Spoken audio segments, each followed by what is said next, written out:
right, tell me who you are and what you're doing here. Sure, my name's Steve Batich, and I'm the director of the Applied Sciences Group at Microsoft. And the core essence of the group is we work in between the world of pure research and product development, and our job is to really help develop new innovations, new ways of interacting with machines, new machine types.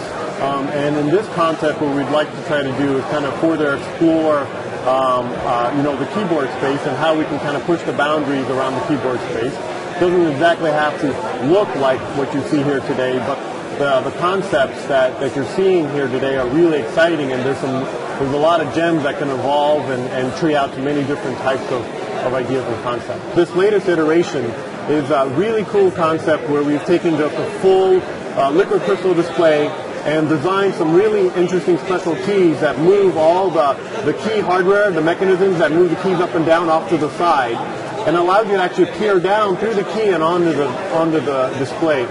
And we lay that on top of the display, and we have even a touch screen that sits on top. And what we set up is basically a platform to explore and develop new concepts in adaptive user interfaces. So I'm a grad student at the University of Maryland, and I'm the chair of the Student Innovation Contest for WIST 2010.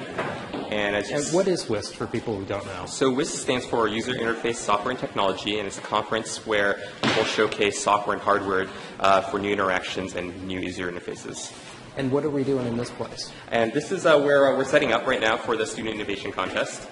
And we have 19 teams this year, and they all received an adaptive keyboard from Microsoft. Okay.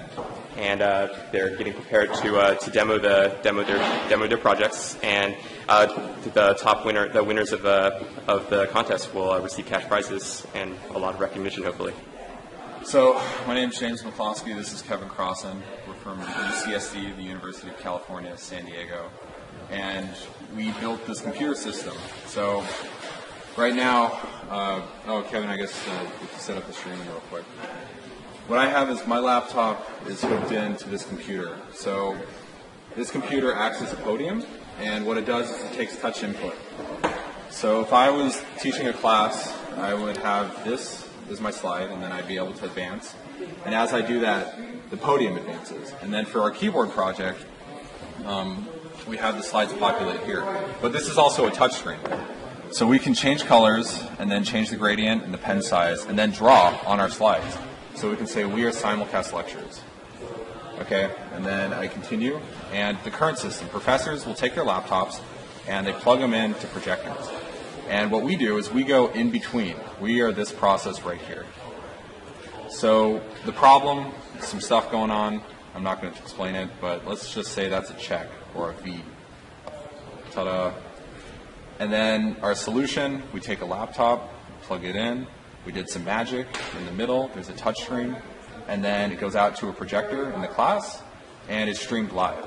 So this laptop, which isn't on right now, is going to show the live streaming. We're still setting up. And then we're going to have a projector, which is going to be projecting onto a wall to show this whole solution. My name is Mark Prairie. I'm from the University of Regina. And my partner, who's not here, is Korthi Sinapa, also from the same university. And what do we have here? We have the Visual Clipboard and Application Launcher. So I wanted to develop some software that would, be my idea of what would come with this keyboard that would work with any application. So one thing you might want to do is have your desktop appear on the keys if you're sort of a tactile kind of person. So you bind a key, and when you press it, it displays all your desktop icons. In this case, it's actually my user icons. So if I wanted to get to the desktop, I'd click there, or if I wanted to launch a web browser, I'd just simply click it. Quick launch, quick access. It's really, really quick. The icons also appear on the touch screen if you need a bigger clue about what the program actually is. Like say, the little icon down here, the puppy dog, isn't clear to you. It also appears up here. So if you wanted to see the puppy dog on your desktop, you click it that way, it would pop right up. My name is Bosus Kier. I'm a Dutchman studying in Sweden, and we are here. I'm here, but I work with 4 people from Sweden. We created a prototype for basically a taskbar. We move the Windows taskbar down onto your keyboard, just on top of your keys. So this is I just really and it shows you we have 3 windows. You still see your time and your volume. So this is basically your history area. It could be adding some icons about your Wi-Fi and such. So this is like a very large taskbar. Yeah, basically, yeah, it's a touchable taskbar. We just nicknamed it that. Yeah. But the main difference is that the space for your applications, basically your windows, is a lot bigger. So you can do stuff like what you now use gadgets for, but you can just integrate it into the application. So this is a gadget for Windows Media Player. You can see here, this is the current playlist standing here. But I can switch applications, and now I'm not looking at Media Player anymore, but I can still just pause, play the music, switch the song, pause it again. So that lets you go through the entire playlist? Yeah, your current playlist. So it's not complete interaction, but it's just your current playlist, and you can fiddle around with, skip to the next song. I'm Jun Kato from the University of Tokyo, so I came from Japan. We developed an application called IntelliViewer. Okay. So if you're using Visual Studio, you may know IntelliSense, which supports people to make programs. So it supports the user when the user is programming, but our application supports people when they are viewing source code. So suppose you want to view source code on the source code editor like this one. Actually, there are hierarchy in the source code, like namespace and class and member variable or member fields. And so we simply bind the namespace and classes and members to the first line, second line, third lines of the keyboard. Hi, my name is Marco Parente Cohen, and this is Josef Reisen and Josef Skolnick. We have developed a means of breaking through keyloggers. So this is for hardware or software keyloggers? All keyloggers, we've managed to solve the problem for all keyloggers, hardware and software. The point is that the password is it never exists on the computer itself. It passes above the operating system, through directly to the internet. So we have here an example of a login page.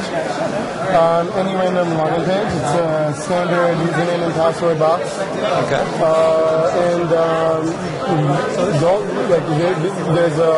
The software is standing standing server side. But you can see it, the actual concern for me is right now is the password. So now, this is the regular layout of the keyboard. I want to enter my username, let's say, Jean-Ro. Alright. And I'm going to now click in the password box and pay attention to all the keys. The keys will now switch, all of them switch into a mixed-up pattern on the keyboard. Now, you can see that these are all not normal keys. They're not actually text. These are all pictures, right? These are all captchas that cannot be read by a program. Image analysis won't work on them, and the server is what's sending these pictures to my keyboard. Now I will type in my password, and I can see that I'm typing in on the keyboard and here. And I can let's say I'm going to write marking. Okay. And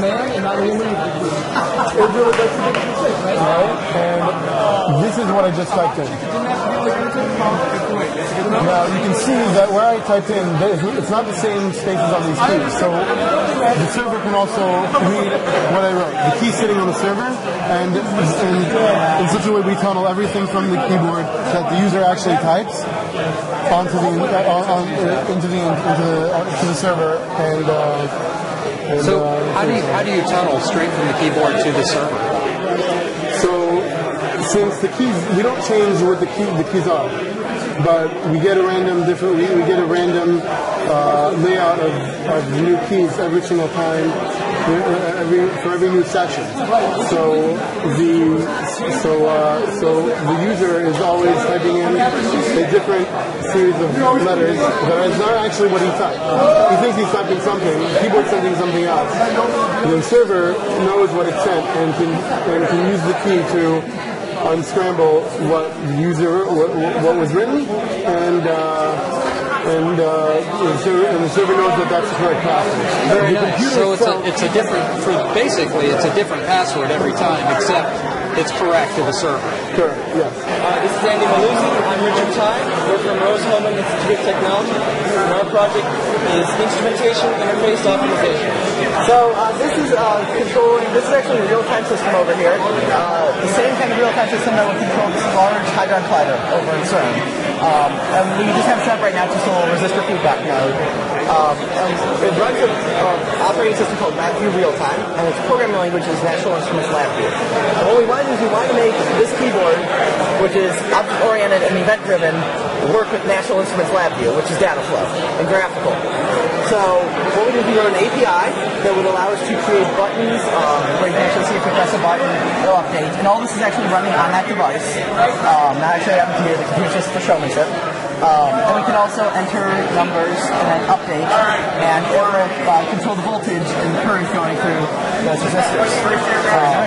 The idea being that CERN has 1,500 of these. That means 1,500 keyboards, 1,500 mice, 1,500 monitors. That's expensive and that's hard to maintain. Wouldn't it be nice if we could just replace that all with just the keyboard, walk up, plug it in?